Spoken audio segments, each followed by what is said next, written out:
Hi everyone, I am Albert Victoria. I'll be discussing writing and presenting your project report. First, let's discuss the practical hints in undertaking writing. Undertaking writing is approached as a continuous process throughout the research project. This is where you draft your research proposal, write summaries, self-memos, reminders, or entries. It acts as a reflective diary on related literature to your topics.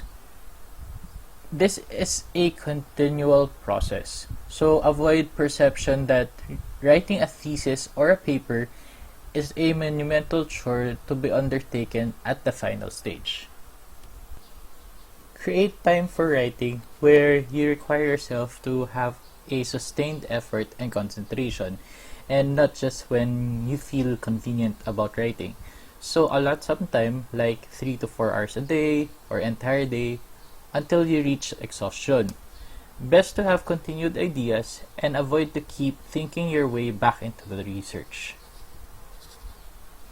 Write when your mind is fresh. So arrange schedule despite us being busy either in school or at work, and also best to write when you are mentally alert. Find a regular writing place where you are psychologically comfortable. If you live with your family, ensure you're not being disturbed. So put away all the things that could disturb you, like gadgets, social media, television. So you may also consider libraries and leave all distractions. Know your distractions and set them aside. Create a structure for your writing. Your work is your masterpiece. So think of the content you want to deliver, jot down the ideas that flow from this. Then your ideas will be grouped, then relate to one another. It should be sequential. You can start writing once sections and subsections are structured. Ideas can be rearranged to have a flow until its skeleton or framework is reached. Set goals and achieve them. Either you write a certain number of words, or a section, or a chapter in a given period. It should be realistic. Then your target should not be rushed, so the quality of your writing will not suffer. There are some writers who start at the end of a section before they finish writing to avoid losing ideas acquired during a session. To tidy up one set of materials and to lay out the set for the next session. So avoid leaving complex sections or half completed, which is difficult to pick up thoughts and ideas in the next section. Writing is time consuming, so ensure to keep multiple copies of your work that will enable your ideas or analysis safe from not being retrieved, in which you put so much effort into it. The last hint in writing is not an easy process because humans are naturally sensitive, but you have to get your friends to read your work to attest that the message you want to convey is understood by the reader. According to Yin, there are underlying approaches in reporting. First would be linear analytic approach, where the report is supposed to be structured to logically reflect the research process using traditional structure. It is suited to a deductive, theory testing approach that is also adaptable to other research approaches.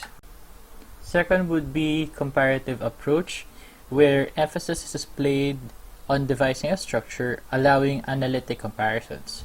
There are two types, wherein structure used will reflect the fact that the same set of data is analyzed more than once, and structure will reflect different but related data sets are analyzed, thus comparing these results.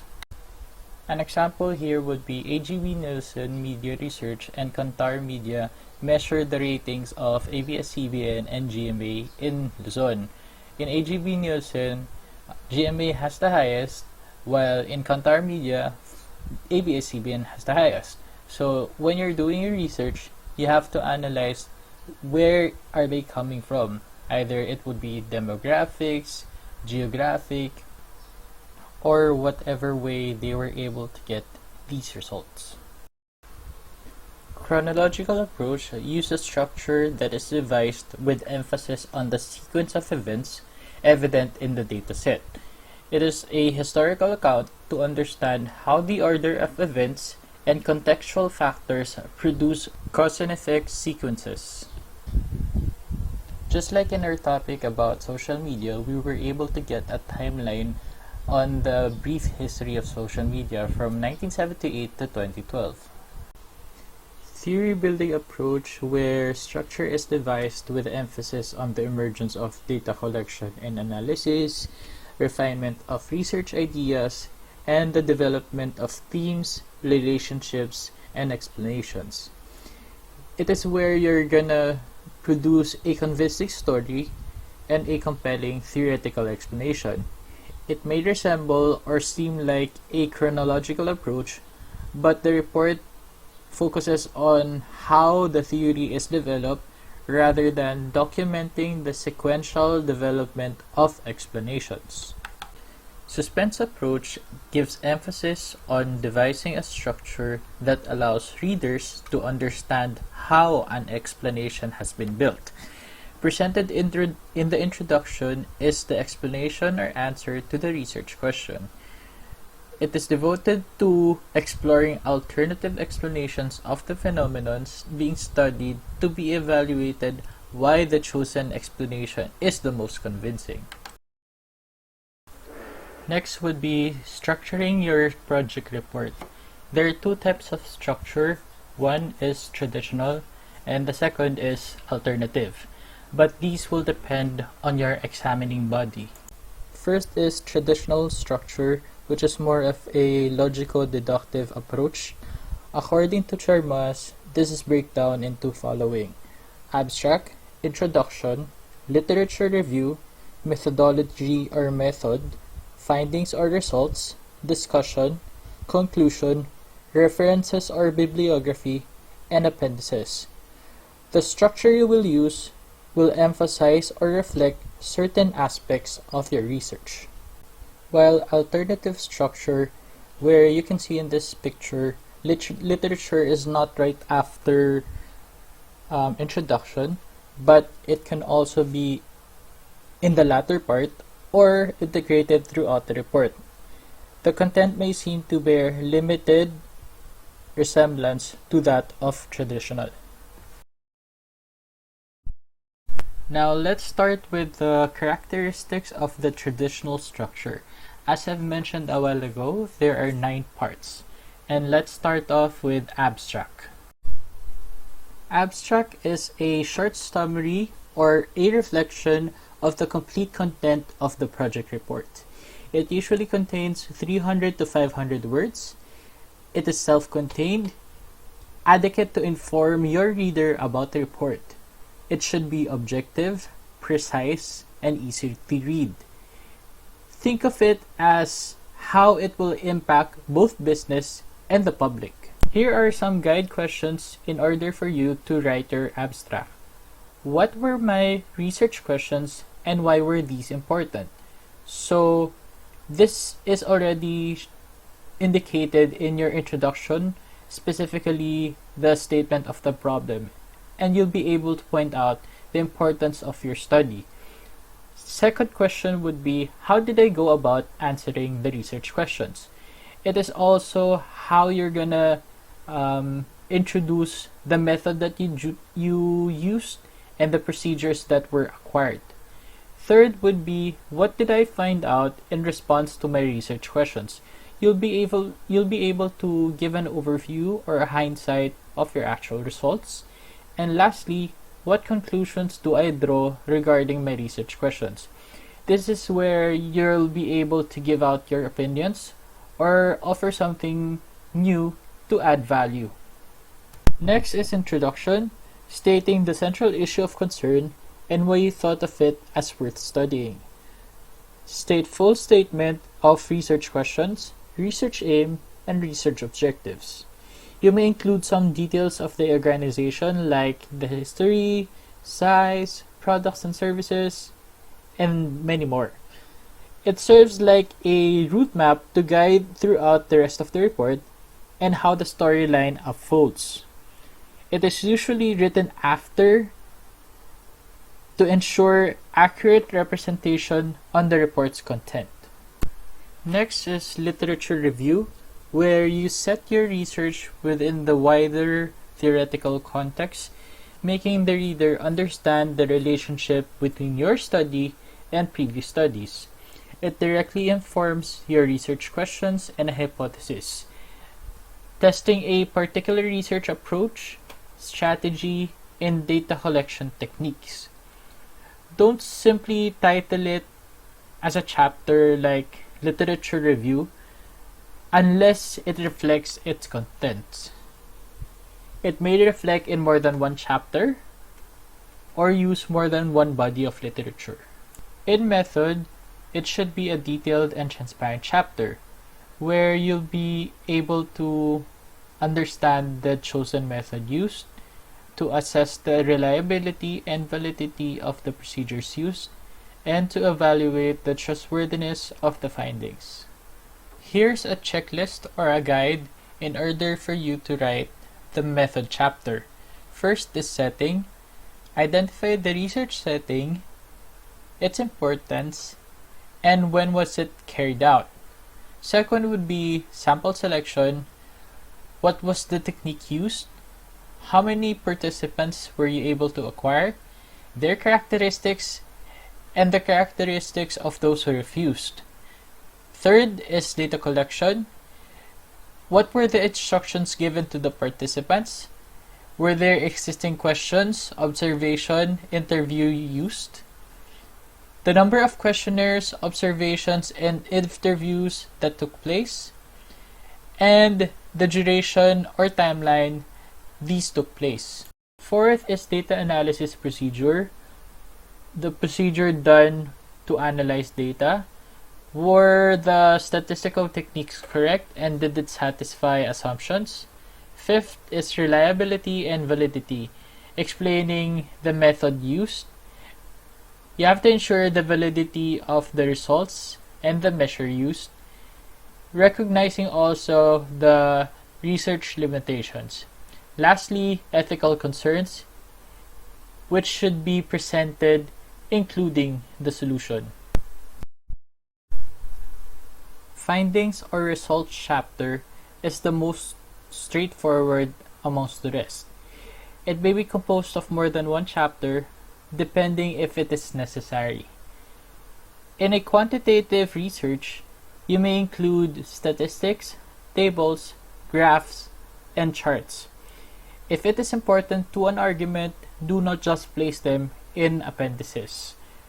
In a qualitative research, being able to include analysis and illustrate quotations in order to convey richness of data and to simplify a difficult concept you wish to explain. There are two important points in finding the results. The purpose is to present the results and not to discuss them because it should be in the discussion chapter. Second would be purpose to communicate the answer to your research question. It should be clear, logical, and easily understood manner. You have to return to the research objectives and may be reported thematically in a descending order of importance. In your journal or notebook, you may able to draw a table dividing it into two columns. First column would be finding or results chapter, and the second one is discussion chapter. The finding and results focuses on what I found out, and the discussion chapter is giving your judgments of the information that you were able to acquire. In discussion, it is the second major opportunity to demonstrate real originality of thought. The first opportunity would be when you choose your topic. The focus here is to make judgments, which is actually the hardest part of the report, so take opportunity for you to shine or for your topic to shine. And interpret the results based on the previous chapter, which is the findings and results. Prove that the findings are relevant, which are linked to the research questions and objectives stated in the introduction. Discuss the research implications and relating it with the theories stated in the literature review. Enumerate the strengths and weaknesses as well as the limitations of your study. Limitations meaning anything that you may consider which the reader don't notice at first. Conclusion is a requirement to some professional courses wherein the statements should be clear and not present any material because it should have been stated in the findings and results chapter. It is devoted to research limitations based on sample size, snapshot nature of the research, and restrictions to the organization's geographical area. Here's a checklist in making your conclusion.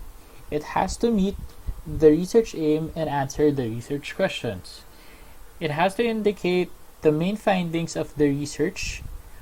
Overall conclusions on the research process itself can be generalized, and you have to give comment on what the research implies for future research.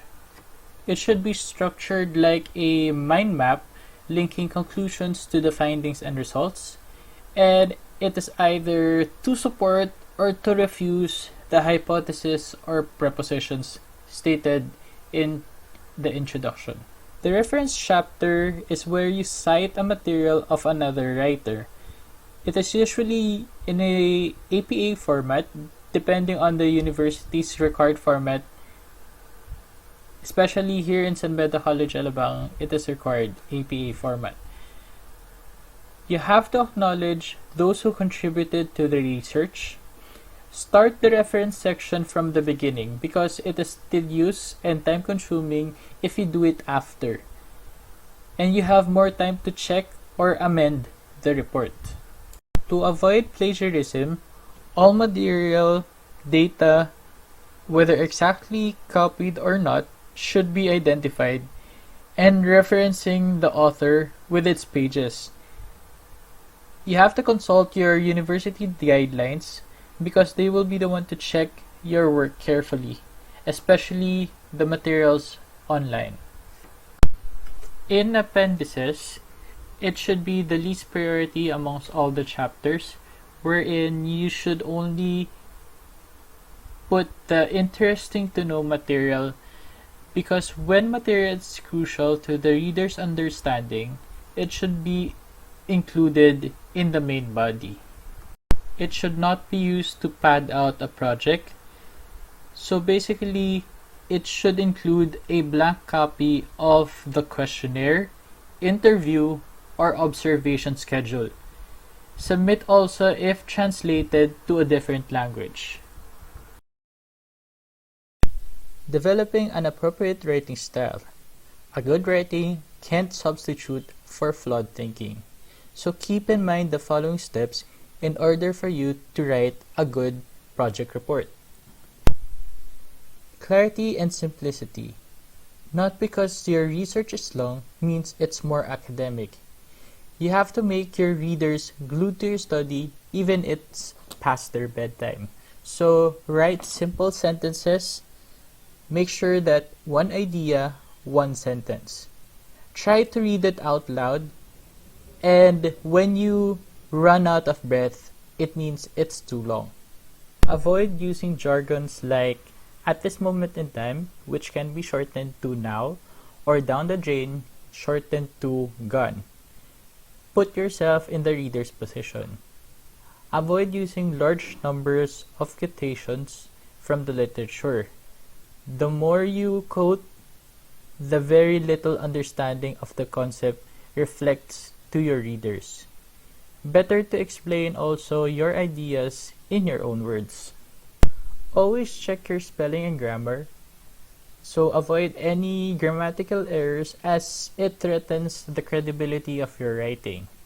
In order for you to avoid this, seek a friend who is competent and honest enough to give his or her feedback. Check person, tense, and gender. The researcher should not affect nor be affected by the subject of the research. Just like in the picture, no matter how you love that person or no matter how you love your writing, don't get too attached to it. Use present tense when you refer to published work previously, while past tense when you present present results. Generalize a person as a he may be insulting to the opposite sex. So, in our research paper, we have to use the third person. Preserve anonymity means that you conceal the identities of the people you promised you collected data from. So, invent pseudonyms for either for people or organizations by not naming individual participants. Just like the writer Harry Potter. We know the writer as J.K. Rowling, but the real name is Joanne Rowling. Well, the famous Marvel, Stan Lee, is actually named as Stanley Lieber. Some may think that it is unnecessary or you have limited time in doing your research because of the demands at work. But keep in mind that there's a need for continual revision. It's not like in grade school or in high school where you submit your project to your teacher and she's the one only reading it. This time, it will be lodged in the library and make sure that the quality of work is good, as it will be really judged and be read by future students or scholars.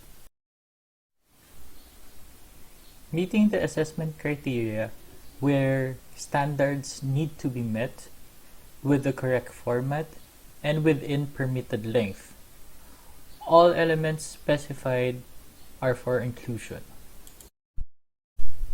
According to Bloom's taxonomy of educational objectives, the first two lower levels of taxonomy should show knowledge and comprehension of the topic covered. The two intermediate levels should be able to contain evidence of application, wherein you apply principles and rules in particular situations, and give analysis where you break down data and clarify the nature of the component parts.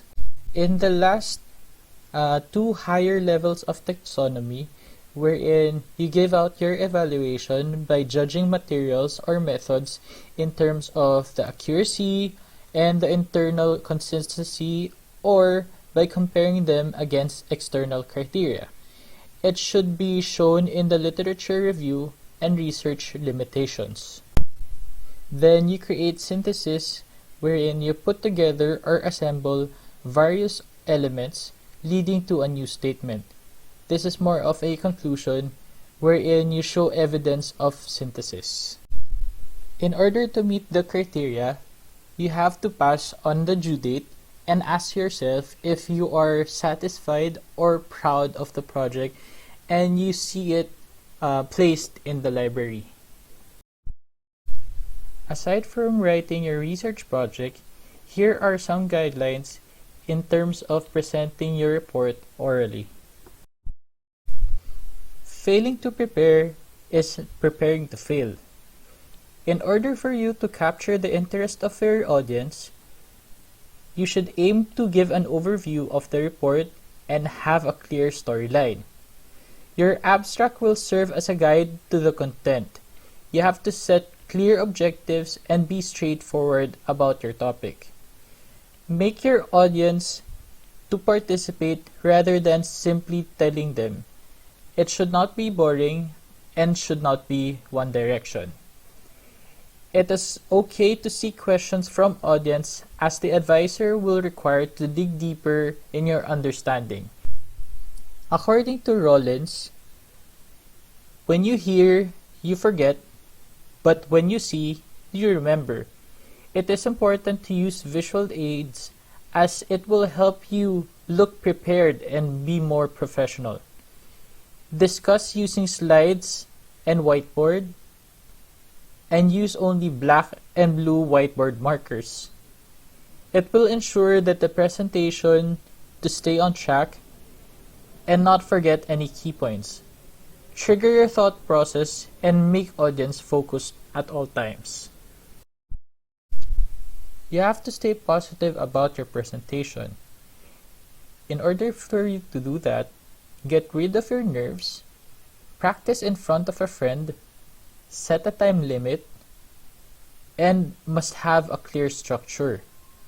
According to a famous evangelist on how he held his audience's attention, according to Parry, and I quote, "First I tell them what I'm going to say, then I say it, then I tell them what I've said." End of quote. Audiences would like to know where they are going, how they are progressing in their journey, when they have arrived. Here are samples in making your PowerPoint presentation slides. It may be a plain white background, or have a background, or have it like a header, or even place some pictures in order for your audience to visualize what you're trying to convey. And also to have a sense of control in your presentation, it is best to do it by standing up. And that wraps up our Chapter 14, Writing and Presenting a Project Report. Let's just have a run through wherein we were able to discuss practical hints in undertaking writing, underlying approaches, structuring a project report, characteristics of traditional structure, developing an appropriate writing style, meeting an assessment criteria, and oral presentations of the report. I would like to acknowledge the source from the book Research Methods for Business Students, which is the 7th edition. Authors are the following: Mark Saunders, Philip Lewis, and Adrian Thornhill.